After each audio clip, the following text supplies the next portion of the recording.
तैयारी में क्या करना है, प्रीलिम्स में क्या करना है, मेंस में क्या करना है, वो रामेश्वर बहुत अच्छे से बताएंगे। उस तरफ से गुजरे हैं तो ये उस पर बात करें। हम जिन मुद्दों पे आज बात करेंगे उसमें यह है कि जब आप कोई काम शुरू करते हैं तो पहले दौर में वो असंभव सा लगता है, इम्पॉसिबल। कोई भी काम, यहां पे जितने लोग बैठे हैं सब साइकिल चलाना जानते होंगे, अब तो सब जानते होंगे। अब क्या लगता है कि साइकिल चलाना कितना आसान है, लेकिन जब सीखना शुरू किया होगा तब कितने दिन लगे होंगे साइकिल लेके सिर्फ दौड़ने में। अब तो जो साइकिल सीखते हैं वो तो बड़ा बेहुदा तरीका साइकिल सीखने का, अब तो 2 पहिए बैलेंस करने के लिए लगा देते, वो बहुत गंदा तरीका है। उस तरीके से लोग मार नहीं खाते, वो गंदा इसीलिए, उस तरीके से कोई मार ही नहीं खाता। हम तो मार गए हैं, साइकिल लेके गए, गिर गए, हैंडल टेढ़ी हो गई, चैन टूट गई, उसके बाद घर पे कायदे की धुलाई भी हुई, तो दोनों पैरेलली चलता था। और 1980s में साइकिल होना ही बड़ी बात थी। आज तो बड़ी हिकारत भरी नजर से साइकिल को देखा जाता है, लेकिन 1980 में साइकिल होना बहुत बड़ी बात। और साइकिल कोई देना नहीं चाहता था, उसका एक ही तरीका होता था कि आप लेकर भागो, बस आप वेट करो। जैसे कहते हैं ना गुरिल्ला वॉर, कि पिताजी आए, साइकिल खड़ी की और गलती से अगर उन्होंने चाबी नहीं निकाली तो आपका काम हो गया। तो 10 दिन 15 दिन तो इसमें लगता था बैलेंस करने में, कितना असंभव लगता था साइकिल सीखना, और आज मजाक लगता है। अभी मेरी रामेश्वर से बात हो रही थी, मैंने कहा एक दिन में दुनिया बदल गई? बोले हाँ। लोग बदल गए? हाँ। मैंने कैसा लगता रहा होगा जब तुम पहली बार आए होगे आईएएस की प्रिपरेशन करने? बोले असंभव सा लगता था। अब बोले अब मजाक सा लगता है। आज ये जहां बैठे वहां आईएएस मजाक है, और आप जहां बैठे हो वहां आईएएस असंभव है। तो ये असंभव मजाक में कन्वर्ट कैसे होता है?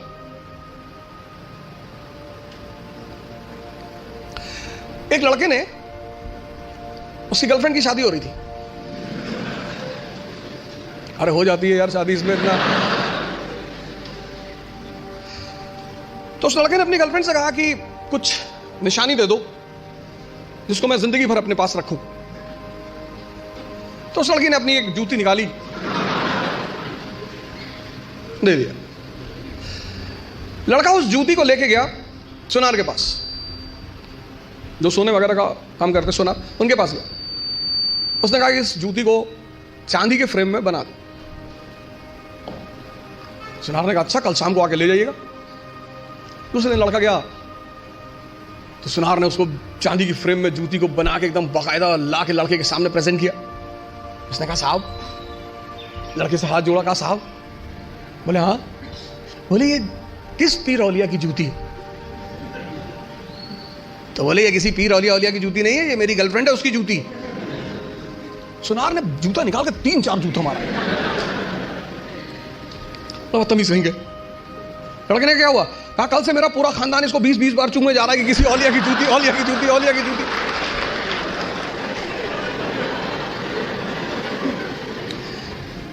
सर ये हंसने की बात नहीं है, ये समझने की बात है। बिना समझे किसी फील्ड में नहीं कूदना है।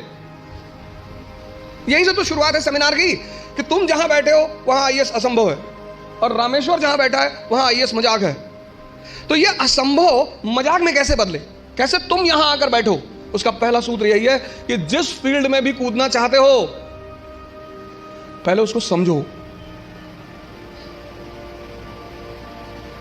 वो क्या है, उसमें क्या करना पड़ता है, उसके स्टेजेस क्या क्या हैं, कितना समय लगता है। दुनिया में असंभव ही मजाक बनते हैं। और ऐसे सामान्य, हम इकरा की एक बहुत अच्छी अदा रही है, हम हमेशा उस एस्पिरेंट को कॉल करते हैं जिसने वो असंभव को मजाक बनाया हो। सैफिन भी आया था, उसने भी असंभव को मजाक ही बनाया था। सामान्य, अति सामान्य परिवार, अति सामान्य, सामान्य भी नहीं, अति सामान्य। सामान्य में तो कम से कम आपको खाना मिल जाता है, माँ बाप कुछ पैसे भेज देते हैं। अति सामान्य, खाने का पता नहीं मिलेगा कि नहीं, पिताजी महीने में कितना पैसा भेजेंगे। अति सामान्य। अति सामान्य व्यक्ति के लिए लड़ना बहुत बड़ी बात होती है। लड़ना तो सबको है, लेकिन जो अति सामान्य, पहला सूत्र यह है कि जिस भी फील्ड में कूदना है बात समझ में आ रही ना? जिस भी फील्ड में कूदना है, जहां भी जाना है, जिसकी भी प्रिपरेशन करनी, साइकिल है प्रिपरेशन। आज तुम्हें साइकिल चलाना मजाक लगता है। आज जब तुमसे कोई कहता है कि भैया साइकिल चलाना सीखना है, तुम कहता अरे यार साइकिल में क्या है? अब तुम्हारे लिए क्या है ना, लेकिन वो जो पहले दिन लेकर चलेगा, तो पहला सूत्र जो मैं देखता हूं, मैंने बहुत सारे लड़कों को देखा पिछले 20 साल के टीचिंग कैरियर में, जो हारने की सबसे बड़ी वजह है लोगों की, वो ये है कि वो इस परीक्षा के पैटर्न को समझे बिना सिर्फ पढ़ाई करते हैं।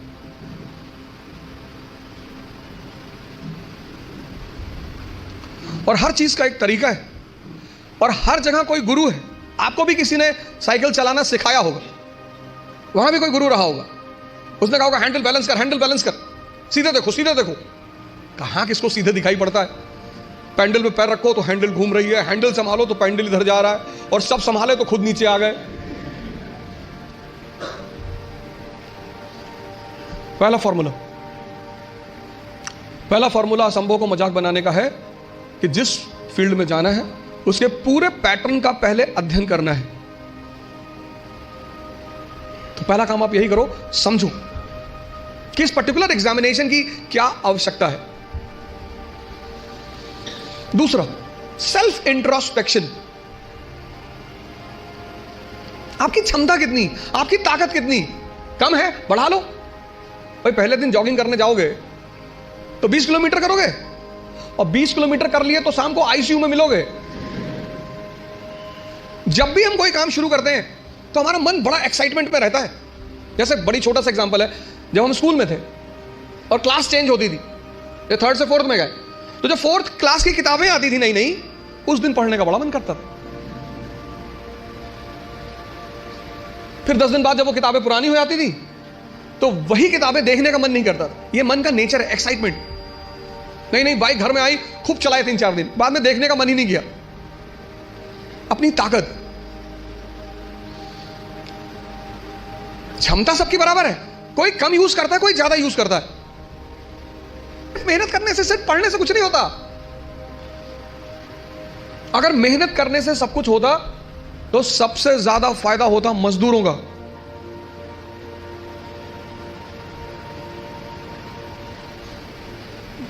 और राजा भी मेहनत करता है, मजदूर भी मेहनत करता है, मेहनत दोनों करते हैं।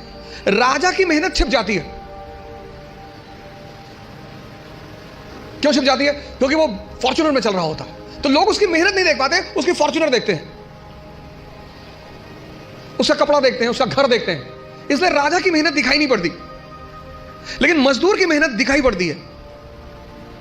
मेहनत दोनों करते हैं। फर्क क्या होता है? एक बिना सूत्र के करता है, बिना फॉर्मूले के करता है, कुछ भी करता है।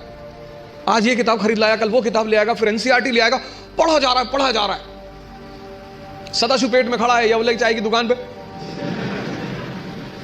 किसी ने कह दिया पॉलिटी की नई किताब आई है, तुरंत देखेगा, अच्छा कौन सी भाई साहब?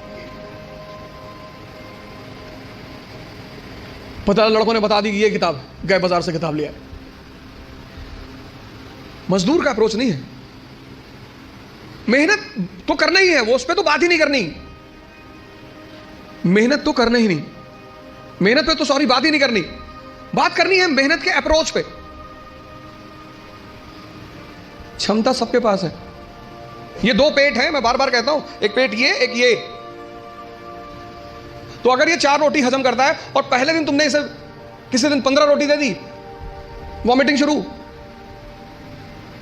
जितने लोग तैयारी शुरू करते हैं, मैंने देखा शुरुआत में इतना पढ़ना शुरू करते हैं, पहले दिन से 10 घंटा 15 घंटा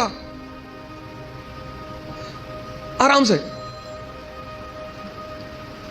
आपको पता नहीं, आपको लगता नहीं कि ये पेट है ना, हजम करना होता है, सिर्फ अंडरलाइन करना नहीं होता। मैंने 98% स्टूडेंटों को देखा है, वो किताब को अंडरलाइन करने को पढ़ाई मानते हैं।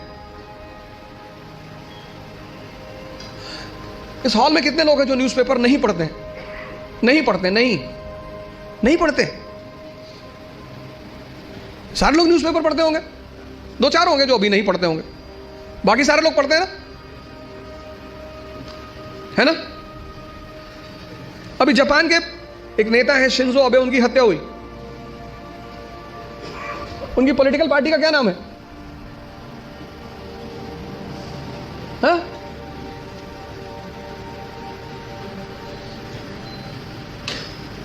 किसी को नहीं पता। अरे भैया हफ्ते भर पहले की घटना है, पता ही नहीं, और अंडरलाइन किए होगे।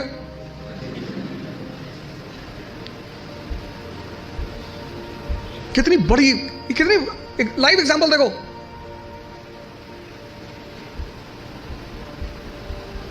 अपना स्व मूल्यांकन करना बहुत बड़ी बात होती है, सेल्फ इंट्रोस्पेक्शन। कभी कभी एहसास होता है हमें कि हम बहुत काम कर रहे हैं, कुछ होता नहीं उस वक्त। बात समझ में आ रही ना? इस क्षमता, यहां की जो डाइजेशन क्षमता है, ये दिखाई नहीं पड़ती ना, ये दिखाई पड़ता है।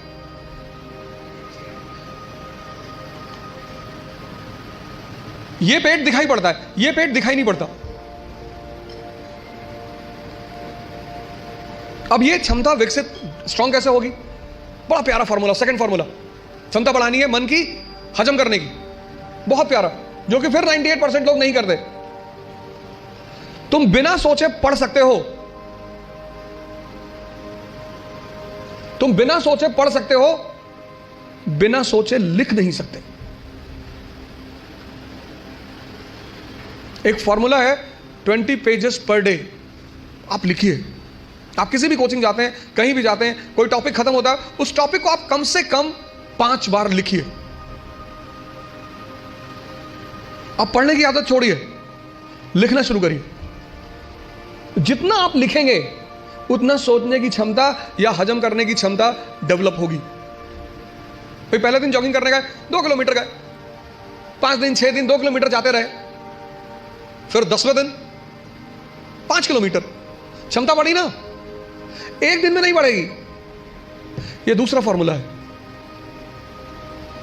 अपनी इंटरनल क्षमता को बढ़ाओ।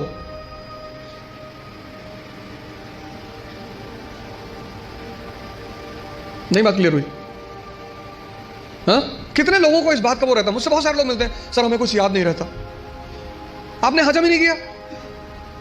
मूवी आपको पूरी याद रहती है ना, नॉवेल पढ़ा आपने पूरी याद रहता है, पूरा नॉवेल, एक एक लाइन, एक एक कैरेक्टर याद है। ये क्यों नहीं याद है?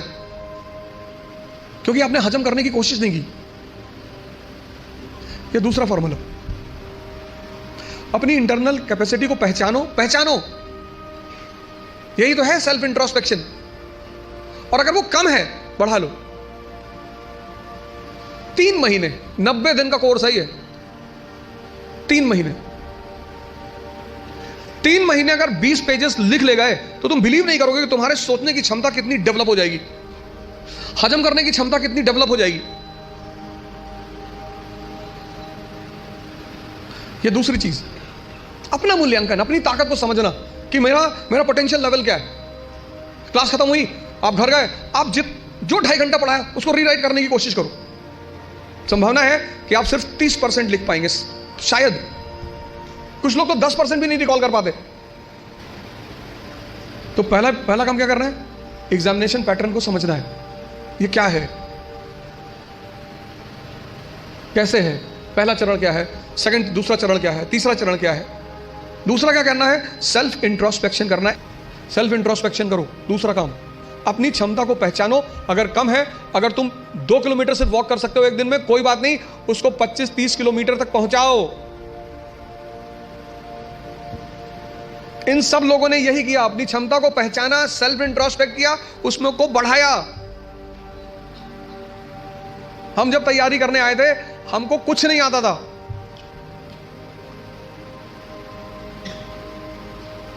ऐसा नहीं कि तुम्हारे साथ ये सब चीजें हो रही हैं।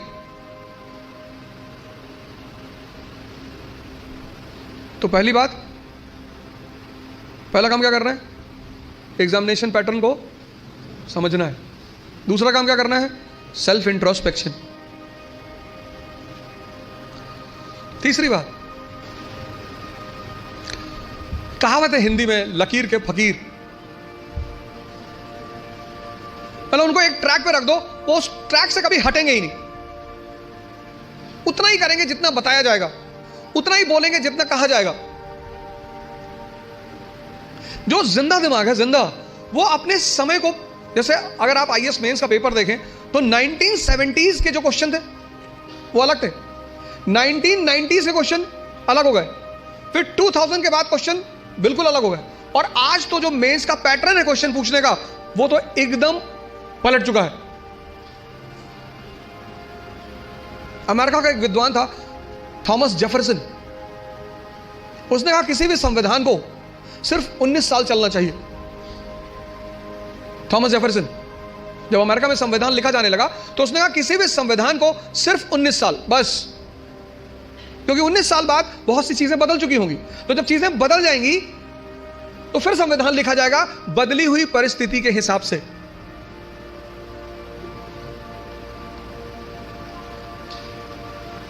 गावस्कर किसी जमाने में क्रिकेट के सुपरस्टार थे, गावस्कर को रिप्लेस किया सचिन तेंदुलकर ने, सचिन तेंदुलकर को रिप्लेस किया विराट कोहली ने, अब विराट कोहली को भी कोई रिप्लेस करेगा। समय की जो सबसे बड़ी चीज है वो है change. Change is the law of nature, और जो चेंज को नहीं समझेगा, सिर्फ पढ़ाई करने का मतलब ये नहीं होता कि आप रट लो किसी चीज को। तीसरी सबसे बड़ी चीज ये है कि तुम्हारी जो समय है, सिचुएशन, परिस्थिति, इकोनॉमी, सोसाइटी, पॉलिटी, और सब इंटरकनेक्टेड है। स्कूल में हम क्या करते हैं, सबको सेग्रीगेट करके पढ़ते हैं अलग अलग, लेकिन सिविल सर्विस में सब एक दूसरे से जुड़े हुए हैं।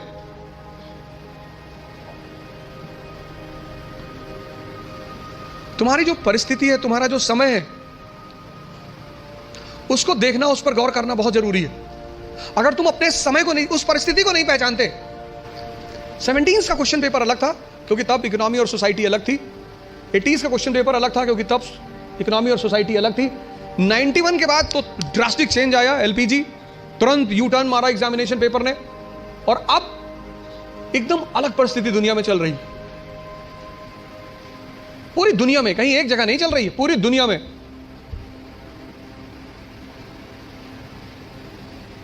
ये तीसरी चीज है, अपना समय। सिर्फ ये नहीं किताब ले लिया रटे जा रहा है, एलपीजी क्या है, connectivity. Bharat unity in diversity का देश है, आज से नहीं, प्राचीन काल से। और उस यूनिटी इन डाइवर्सिटी की मुख्य वजह क्या है? भारत की ज्योग्राफी। कल्चर किस पे डिपेंड करता है? ज्योग्राफी पे। कल्चर मतलब ड्रेस, कल्चर मतलब खाना। कश्मीर का हिंदू और तमिलनाडु का हिंदू, दोनों के ड्रेसिंग सेंस अलग अलग होंगे क्योंकि दोनों की ज्योग्राफी अलग अलग है। गुजरात का मुसलमान और नॉर्थ ईस्ट का मुसलमान, दोनों का ड्रेसिंग सेंस अलग अलग होंगे,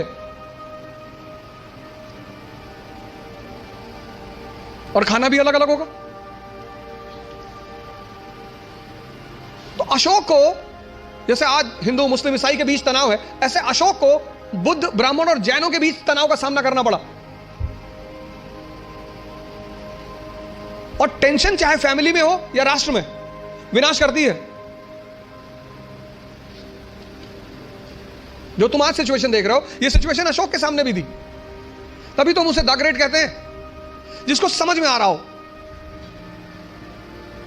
और फिर वो धम्म की नीति का प्रतिपादन, पॉलिसी ऑफ धम्म, और उस पॉलिसी ऑफ धम्म में वो कहता है सार वृद्धि, कि प्रत्येक व्यक्ति को हर धर्म के बेसिक सिद्धांत को समझना चाहिए। और किसी भी धर्म का बेसिक सिद्धांत, वो चाहे इस्लाम हो, चाहे हिंदुइज्म हो, चाहे क्रिश्चियनिटी हो, बेसिक सिद्धांत किसी भी धर्म में कोई अंतर नहीं है। बेसिक सिद्धांत इस्लाम, क्रिश्चियनिटी, इसी पे तो दाराशिकों ने किताब लिखी थी, Majmaul Bahrain, the meeting of two oceans, Islam and Hinduism. वो जो अशोक के समय परिस्थिति थी, बुद्धिस्ट, ब्राह्मण और जैनों के बीच तनाव, वही परिस्थिति मेडिवल इंडिया में अकबर के सामने थी। हिंदू, मुसलमान, और फिर उनके विभिन्न डिफरेंट सेक्ट्स, संप्रदाय, शिया, सुन्नी, शैवाइट, वैष्णवाइट। तो उसने भी फिर कहा कि नहीं नहीं, इस तनाव को कम करना है तो तौहीद इलाही, तौहीद इलाही। अब जब तुम मेंस में आंसर लिखते हो तो तुम्हें ये कंपैरिजन दिखाना पड़ेगा। वो जो तुम्हारा एग्जामिनी है ना, उसको पता लगना चाहिए कि यार इसने हिस्ट्री से सीखा है। India is a country of unity in diversity. आज कोई हम इस समस्या से परेशान नहीं है, पहले से। और जब जब हम इस समस्या से परेशान हुए, हमारे पास सॉल्यूशन था। परिस्थिति, अपनी प्रेजेंट परिस्थिति को समझना, राष्ट्र की आर्थिक स्थिति, economic condition, social condition, political condition, cultural condition. ये 3 काम कर लो आप, और अगर ये 3 काम आपने कर लिया तो आप भी कल यहां बैठोगे और असंभव को मजाक बना दोगे। पहला काम, पूरा एग्जामिनेशन पैटर्न को समझो। घर जाकर नहीं समझते हो, जहां कोचिंग में पढ़ते हो उस टीचर से पूछो कि सर ये है भाई, क्या क्या क्या है सर, डिमांड इनकी क्या है सर, ये बेस में क्या चाहते हैं सर, ये प्रीलिम्स में क्या चाहते हैं।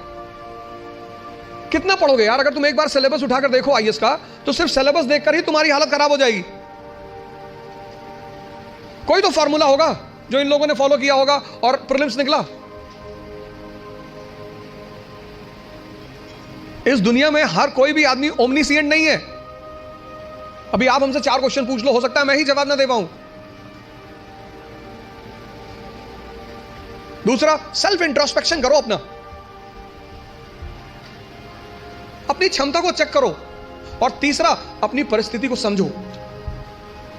इन सबके साथ ये 3 बातें क्लियर हुई ना? इन सबके साथ जो चौथी बात, जो मतलब मुझे बोलना ही होता, जीवन मतलब युद्ध। ये लास्ट बात। या तो आप हंस हंस के लड़ोगे या रो रो के लड़ोगे।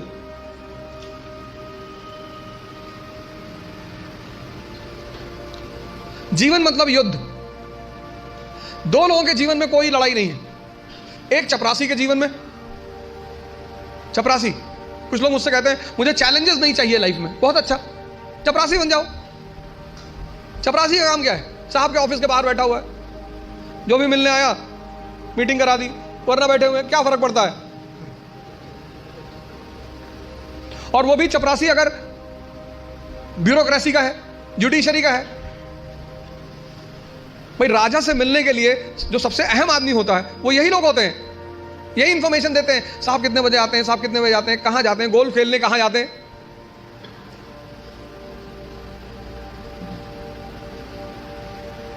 और या फिर जो लोग हरिद्वार चले गए, जिन्होंने कहा भैया हमें नहीं बनना आईएएस, हमें प्रधानमंत्री नहीं बनना, हमें कुछ बनना ही नहीं। आज आप गेरुआ पहन लो, आज आपके जीवन की सारी चुनौती खत्म, क्योंकि आपने मान लिया कि आप इस जीवन की लड़ाई में शामिल नहीं हो। लेकिन जीवन का मजा भी तो यही है। और करना क्या है? तो जब लड़ना है, जब ये पता है कि लड़ना है, युवा मतलब शक्ति। भारत आज एक दुनिया का ऐसा देश है जिसके पास सबसे ज्यादा युवा हैं। और भारत आज दुनिया का एक ऐसा देश है जिसके युवा सबसे ज्यादा डिप्रेशन में है। और जीवन की लड़ाई में 2 ताकतें बहुत काम आएंगी, एक मन की और एक शरीर की। तुम जब भी ऊपर उठोगे तो ये ग्रेविटी तुम्हें नीचे खींचेगी ना। ऐसा समाज की ग्रेविटी है। हम जब आईएएस की तैयारी करने गए तो हमारे गांव में हर आदमी, मतलब एक साहब तो हंसना शुरू किया उन्होंने, और हंसते हंसते गिर गए वो। उन्होंने हमसे पूछा दिल्ली क्यों जा रहे हो? अब मेरा दिमाग खराब था, मैंने कह दिया मैं आईएएस की तैयारी। बोले आईएएस? फिर वो हंसने लगे और हंसते हंसते वो गिर गए। और उस हंसी का इतना रोल रहा मेरे जीवन में, मतलब उस हंसी ने मुझे एकदम मजबूत कर दिया था कि अब आईएएस ही बनना है। उस दिन मुझे एहसास हुआ कि महाभारत क्यों हुई। आपको कोई डांट दे उतना बुरा नहीं लगता, आपको कोई भगा दे बुरा नहीं लगता। जब लोग हंसते हैं ना तब बहुत दर्द होता है। लेकिन मेरे पिताजी ने मुझसे कहा कि आईएएस प्रधानमंत्री बनने वाले आदमी। अरे मैंने कहा यार क्यों चढ़ा रहे हो फालतू में। भगवान का आशीर्वाद से आज भी हमारे साथ हैं। और मैं अगर उनसे कोई भी बात कहता हूं तो तुम्हारे लिए तो कल ही कर लोगे। मैंने कहा सोच रहा है हवाई जहाज खरीद लो। अरे ने कहा भैया जी लेने दो।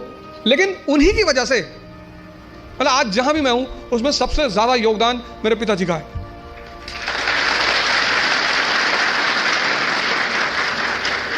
और वो योगदान क्या है सबसे ज्यादा बड़ा?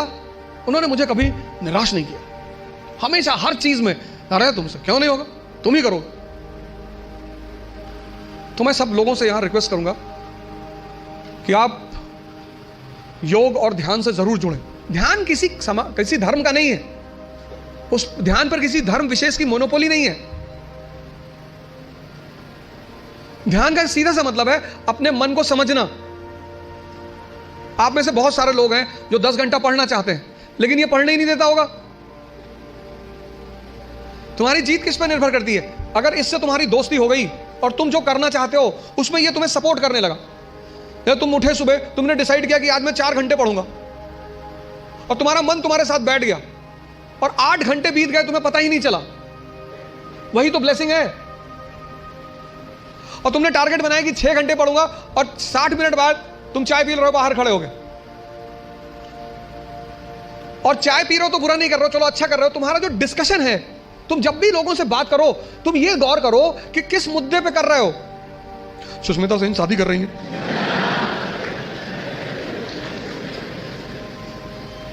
तुम्हारा चाय पीना भी बुरा नहीं है, तुम्हारा डिस्कशन करना भी बुरा नहीं है, बुरा है तुम्हारा मुद्दा।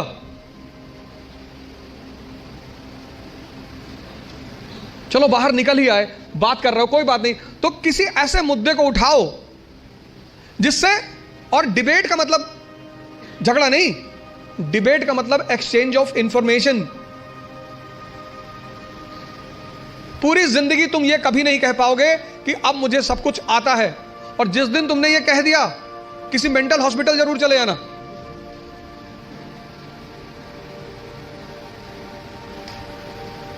अपने आप को ताकतवर बनाओ, फिजिकली और मेंटली, क्योंकि यही ताकत तुम्हारा उत्साह बनेगी। मुझसे लोग पूछते हैं उत्साह कहां से आता है? शक्ति से। ये जो एंथुजियाज्म है, ये जो कॉन्फिडेंस है, ये ताकत का खेल है। अपनी पढ़ाई के साथ जिस चीज को तुम निगलेक्ट करते हो, जो निगलेक्ट करते हो, तुम उस पर ध्यान ही नहीं देते, वो चीज है तुम्हारी पर्सनैलिटी। पढ़ाई के साथ साथ जो इक्वली इंपॉर्टेंट चीज है वो है पर्सनैलिटी, तुम्हारी साइकोलॉजी, तुम्हारा सोचने का तरीका। 4 बातें आज के इस सेमिनार में मैंने 4 बातें बताई। पहला, पैटर्न ऑफ एग्जामिनेशन। दूसरा, सेल्फ इंट्रोस्पेक्शन। तीसरा, सिचुएशन। और चौथा, पर्सनैलिटी। ये 4 बातें आप हमारी तरफ से आज ले जाओ। बाकी तो एग्जामिनेशन पैटर्न पर रामेश्वर अच्छा बोलेंगे, आप इनसे ज्यादा सवाल करिएगा।